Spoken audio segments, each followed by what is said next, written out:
ঘড়িতে বাজছিল 3:45। হ্যালো বন্ধুরা, আজকে ছিল আমার ক্রিকেট কোচিং।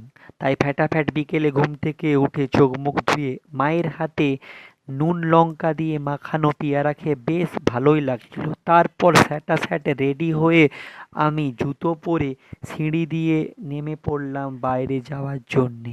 বাইরে গিয়ে আমি লক্ষ্য করলাম ঝাঁ চকচকে রোদ, বেশ ভালোই লাগছিল দেখতে। তারপর আমি আমার বাহনটা নিয়ে চলে গেলাম ক্যাম্পে। ক্যাম্পে পৌঁছে ছেলেদেরকে কিছুটা দৌড়ানো করালাম। এই ক্যাম্পের আশেপাশের পরিবেশটা বেশ সুন্দর ছিল।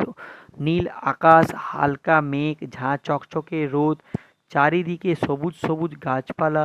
পরিবেশটার মধ্যে আলাদাই একটা ব্যাপার লক্ষ্য করা যায়। बात तो सही है।